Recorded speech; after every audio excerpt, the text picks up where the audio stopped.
Hello mga kalingap, mga kaberks. Isang mapagpalang araw po sa inyong lahat dyan mga kaberks, mga kalingap. Saan dako man kayo ng mundo sa mga oras na ito. Anong oras man dyan, umaga, tanghali, gabi. Mapagpalang araw po. Shout out, shout out. Mga kaberks, mga kalingap. Ngayon ay gagawa po tayo ng ating reaction video. At akin reaksyonan itong live ni Kuya Val nakaraan. Kung saan mga 3 buwan na siguro ito. O 4 na buwan nang nangyari.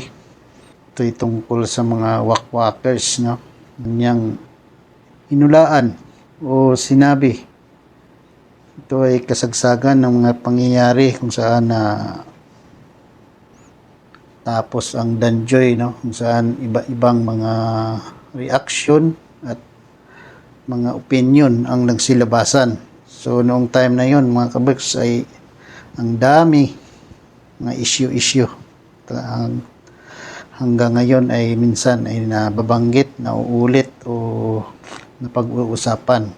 So yun po yung ating reaksyonan sa mga oras na ito, no? Para tayo ay makapag-upload ng ating video kasi hindi tayo nakakapag-live mga kaberks. Ano po yung ating thumbnail dyan? Ang propesiya ni Kuya Val noon ay mangyayari na kaya ngayon? Kikita nyo dyan sa ating thumbnail, no? Si Kuya Val, si Nanay Imelda, at si Joy.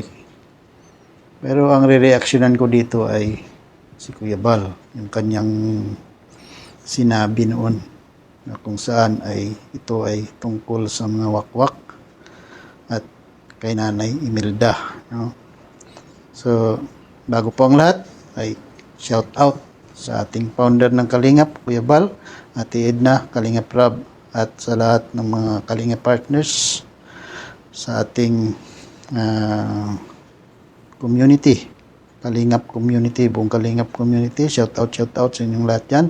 At lalo na sa aming grupo, pinamumunuan, aming presidente, si Ate Glo Banat Bagsik, at kanyang badi-badi na si Sil TVPH, si Sasa, Ate Hayats, Irma Galo Mix Vlog, Maria Ligaspi, Silina Barbosa, Sis Jacqueline Ducusin, Founder Ann, at mega love shout out sa inyong lahat yan. At ito po ay ang grupo ng strikers na kung saan ay mga taga-booking ng mga gumagawa ng kalukuhan o anuman mga kilusan pagre-rebelde mga pailalim na irada. So shout out sa inyong lahat dyan.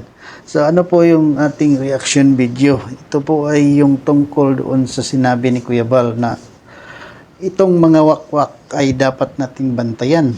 At sabi nga ni Kuya Val, no? Sabi ni Kuya Val, masamang balita po, no? Kasi itong mga group of wakwakers sa Pilipinas ay meron. so masamang balita daw po yung nangyayari ngayon dahil yung mga group ng mga wakwakers sa buong Pilipinas ay kumikilos. At ano ba ang nangyayari ngayon sa ating paligid, sa ating community ng Kalingap, no? Mayroong mga bagay, mayroong mga grupo na kung saan ay palihim na kumikilos. At ganun na nangyayari dati, no? Sa mga nakalipas na panahon, mga nauna, no? Noong time na yun ay marami talaga yung mga nawakwak, no? At ilan po dyan ay mga beneficiary ng Kalingap, no? So kaya ito ay nagbabala si Kuya Val noong time na kasagsagan po ng mga isyu sa Danjoy na naputol, no? So noong time na yun sinabi ni Kuya Val na dapat bantayan ang mga galawang ito, no? So ngayon nakikita ko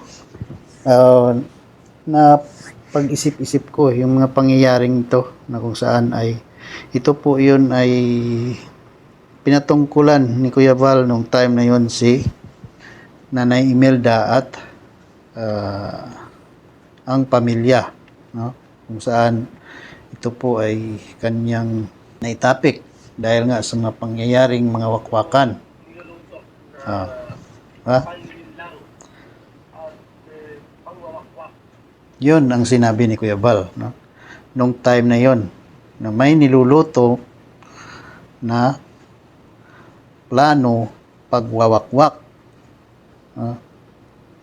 So, sa history ng Kalingap, marami po ang nawakwak, no? At isa na doon, ang una ay si Maylin at maging si Jemil ay inattempt na wakwakin. Subalit, hindi sila nagtagumpay. Hanggang ngayon, yun pa rin ang kinangit-ngit ng may planong magwakwak kay Jemil. No? Hindi siya makamove on dahil hanggang ngayon ay nandyan si Jemil. Dahil hindi niya nakuha. So, ang ginagawa ngayon ay puro paninira na lang sa Kalingap. At ito nga po ay kung ano-ano na lang iniisip para makapanira lang sa Kalingap, mga kabeks, mga Kalingap. At ang sabi ni Kuya Bal, dapat na yun matyagan at bantayan yung mga ganitong tao, yung ganitong galawan. Dahil kumikilos sila. No?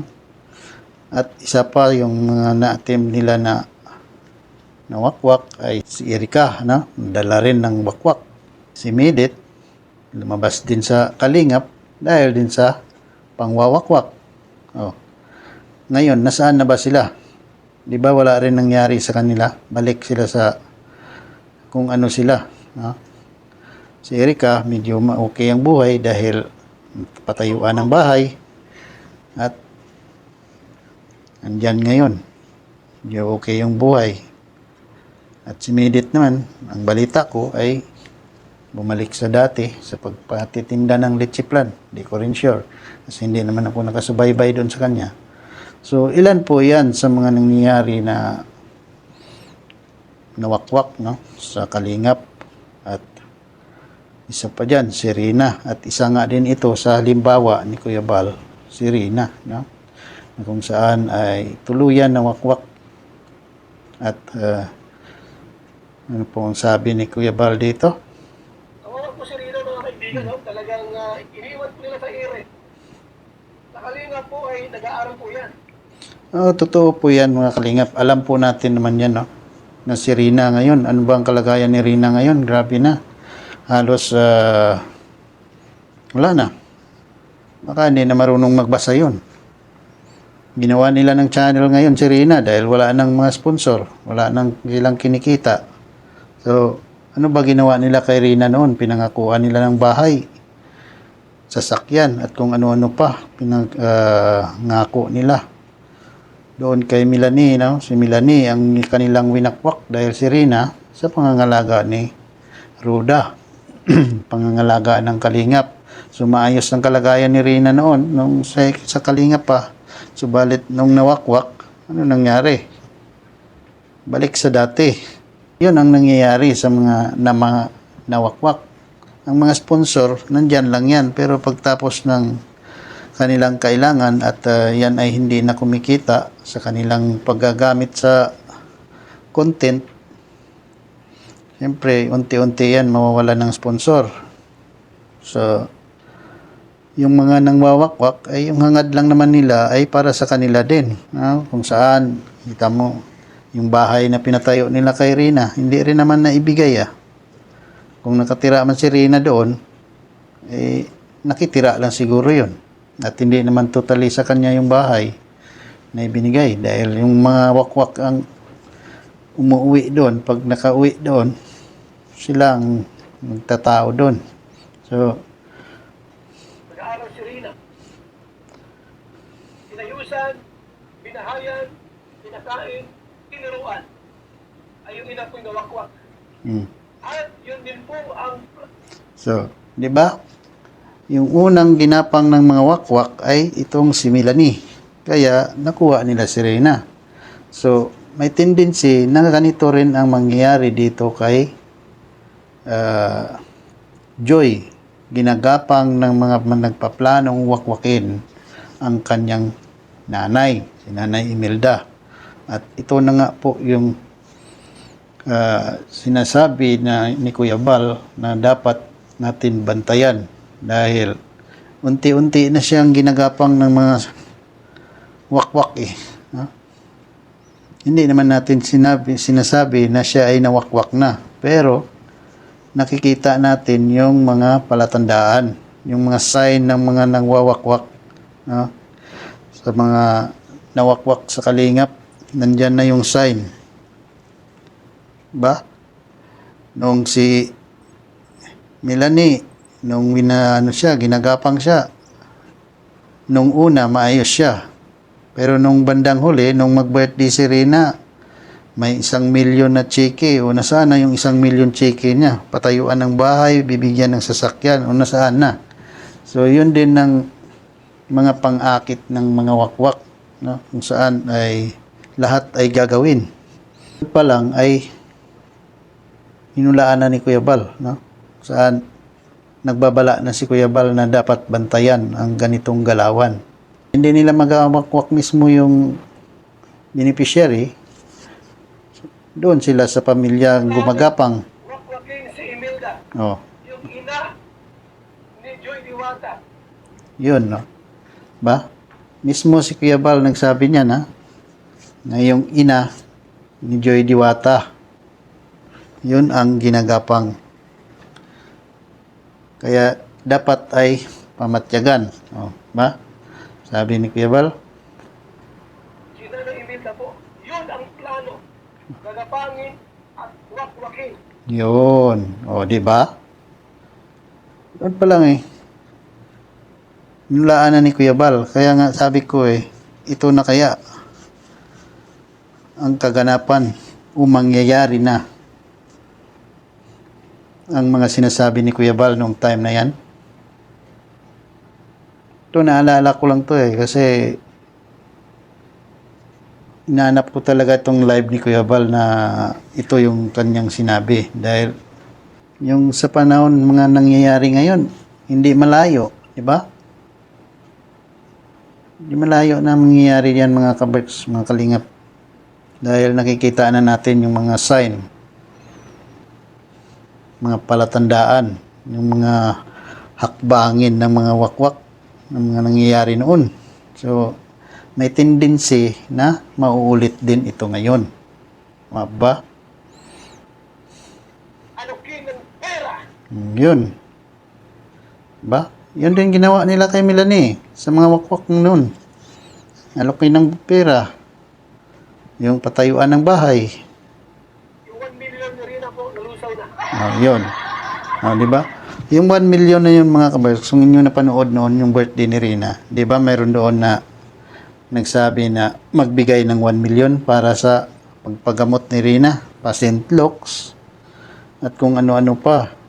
Pero, noong nakuha na nila si Rina, ano nangyari? Wala na. Nalusaw. So, ito rin yung nangyayari ngayon kay Nanay Imelda.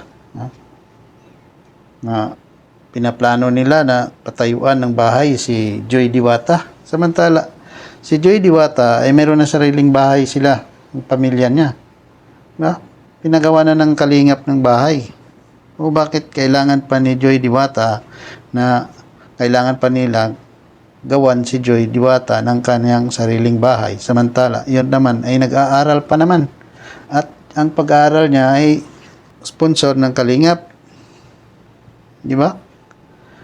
Kung talagang yung mga tao na yun ay tutulong kay Joy Diwata ang kanilang hadikain, ay dapat wag naman nila i-bypass si Kalingap Rab, si Kuya Val. Hindi yung nagpaplano sila ng kanilang mga plano na wala namang submission doon kay Kuya Val at kay Kalingap Rab. So ano po talaga ang plano nila? Kung titingnan natin, hindi naman masama na patayuan nila ng bahay si Joy Diwata.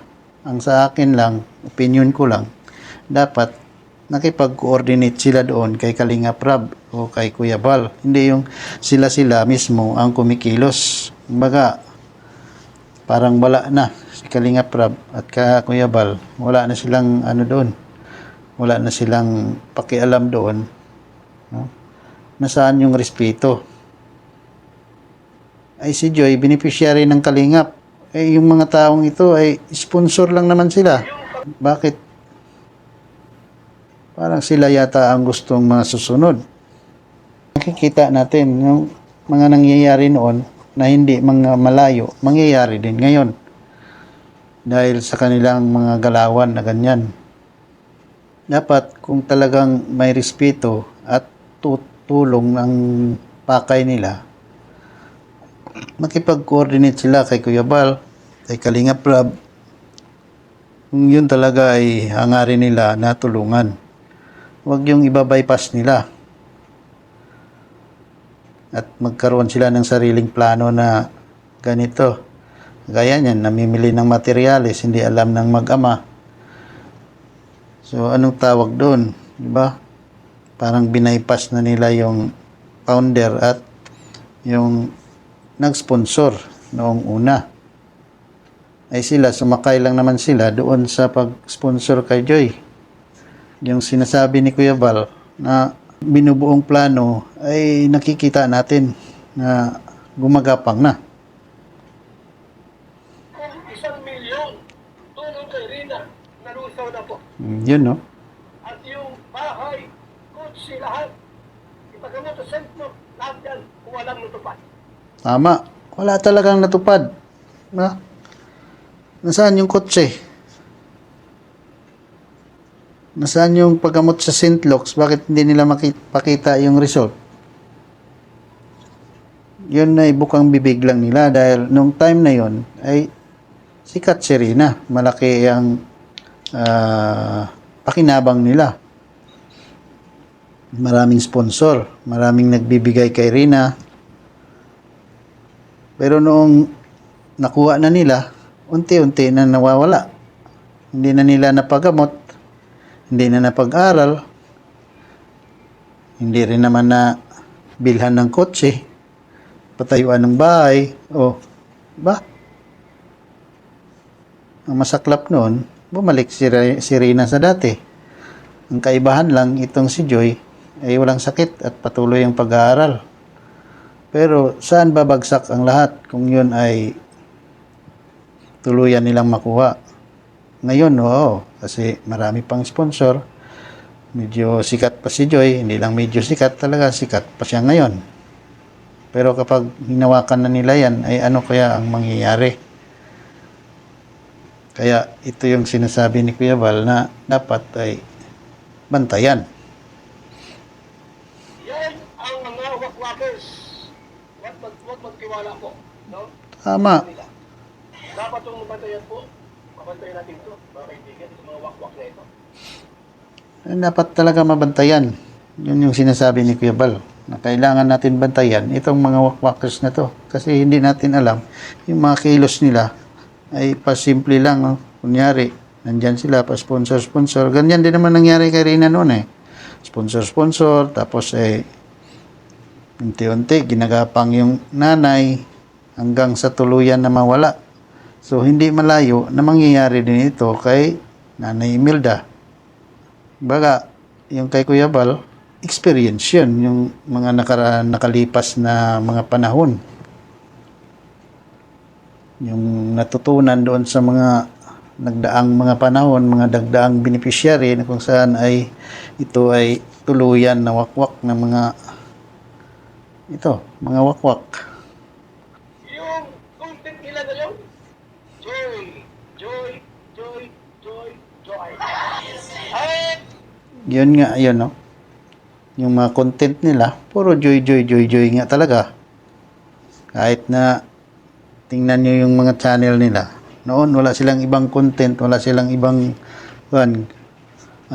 laman yung kanilang mga content, kundi joy. Kaya, talagang hindi natin alam kung ano talaga yung totoong plano nila na sa buhay na.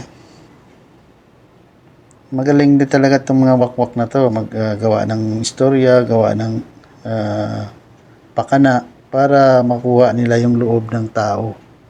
talagang mahina-hina yung sikmura mo pagdating sa panindigan, ay talagang madadala ka. Kung makatingin ka lang doon mismo sa mga inaalok, talagang madadala ka talaga. Dahil ikaw ba naman alokin ng kotse, bahay? No? Kaya nga yung mga naglabasan ngayon pinapatayuan si Joy ng bahay. Nila ng mga materyales yung pabahay dahil isa yun sa mga pinangako nila. Pero yung kapalit, pagdating ng araw, aalis sa kalingap. Yun yung mangyayari na sila na magdidikta. Wala na silang sa kalingap Nagsarili na lang silang desisyon. Hindi na nila in-involve yung si Kalingap Rab, si Kuya Val. Wala na. So, ano ang plano nila? Angkinin nila si Joy. Kuhanin nila ang pamilya ni Joy sa Kalingap. Pag nakuha nila, anong mangyayari? Oo, sa ngayon, marami pang sponsor yan. Marami pang gusto dahil sikat pa si Joy. So, paano kung hindi na mai-vlog yan? Wala nang vlog. Kaya nga si Kalingap Rab, gusto ni Kalingap Rab na magkaroon ng collab team si Joy para hindi siya mawala doon sa kanyang mga kasikatan. Baga, ayaw ni Kalingap Rab na mawala ito sa top 4 kasi isa siya sa mga big 4 na sinasabi. Kung wala siyang love team, bihira din siya ma-vlog. So, mangyayari? Lalaos. Kagaya ng pakiusap ni Kalingap Rab kay Nanay Imelda, dapat maintindihan niya yon. Kaya lang ay tumanggi dahil na-trauma. So, na-trauma saan? Dahil sa kanyang paligid, may vlogger. Nandyan si Kuya Andy. Andy Kayakap. Sino pa? Si Kanoli. Imposible naman na hindi nila alam yun. Napaka-imposible. Sa dami-dami ba namang vlogger sa nakadikit sa kanila, imposible naman na hindi malaman kung ano nangyari na mga aksidente. Ba? So, parang napakalayo doon sa mga pinitawan salita ni Nanay Imelda noong pumunta sila ni Kuya Val na tinanong siya kung sakaling i-love team si Joy uli ay papayag ba siya. At sabi nga niya yun na nga lang ang may tulong niya sa Kalingap na ibalik sa Kalingap, bakit hindi? So, bakit ngayon nagkaroon ng trauma? Ba? So, napakalayo doon sa kanyang mga binitawang salita noon. Noong niluluto ko ang grupo ito, nagplano para wakwakin itong pamilya ni Joy Diwata. Oh. Yan ay prediction ni Kuya Val yan noon. May kutob na siya na may plano talaga na wakwakin ng pamilya ni Nanay Imelda, ni Joy Diwata. So, ito na kaya ang sinasabi ni Kuya Val na dapat natin bantayan? Ano kaya sa palagay niyo, mga kabarks, mga kalingap?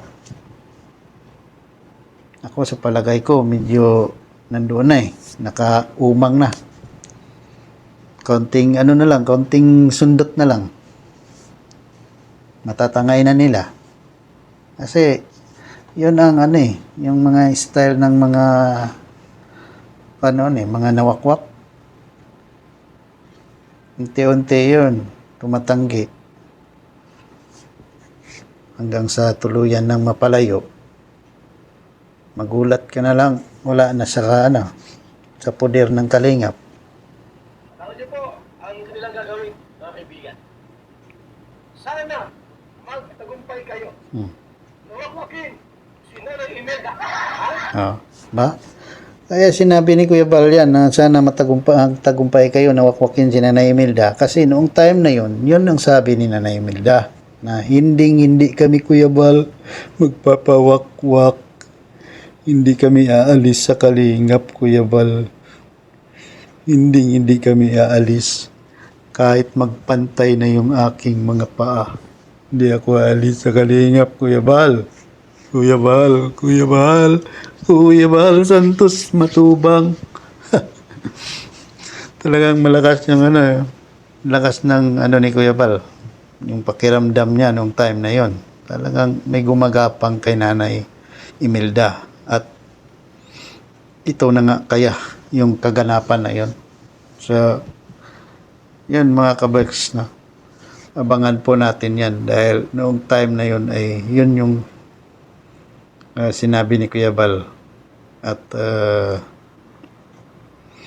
mahaba pa tong video na to eh.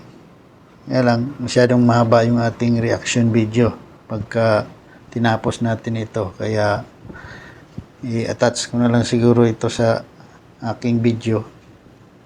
No? Dito sa upload ko para mapanood ninyo. Hindi kaya, balikan nyo yung puntahan nyo mismo yung live ni Kuya Val. No? Dahil marami siyang nalimbawa doon sa mga pangwawakwak. Yung mga sign ng mga pagwakwak. So, yun lang mga kaberks. Hanggang dito na lang at hindi ko na ito matapos dahil upload lang ito. Malamang na hindi matapos mapanood din ito kung mayroon mang manonood. Kasi mahaba itong video ni Kuya Bal eh. Ay pala. Mahaba itong reaction video na to. Dapat mag-live ako. Yun lang mga kaberks. At bye-bye. And God bless.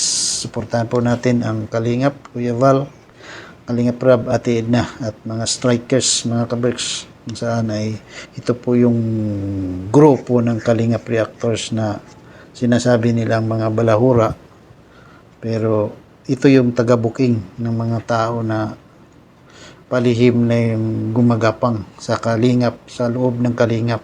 Nakita po ninyo, marami na naglabasan ngayon. No? May lumalabas na sa kanilang mga grupo na kung saan ay nagbibigay ng kanilang impormasyon kung paano po yung nagaganap sa kanilang grupo.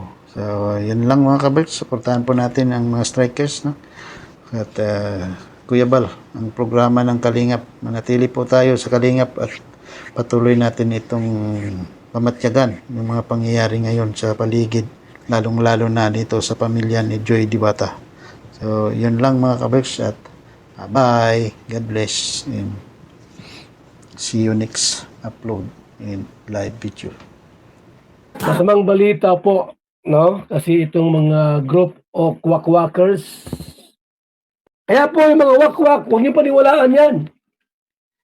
Kung si Imelda po ay nakikinig sa akin, na Imelda, ako si Joy Diwata po ay nakikinig sa atin ngayon. Huwag niyong papasukin ang grupo ng mga wakwak. Pag kinausap niyo yan, may mga lumay po yan. May mga black magic yan eh. I-hypnotize ka niyan. Na Imelda, parang ganito yan mga kaibigan. Na Imelda, makinig ka sa amin. Umalis ka na sa Kalinga. Sumama ka sa grupo naming mga wakwakers. Yung matanda po, walang magawa kasi na-hypnotize na ay. Opo, susunod ako sa inyo. Ingat kayo na Imelda sa mga taong lalapit sa inyo.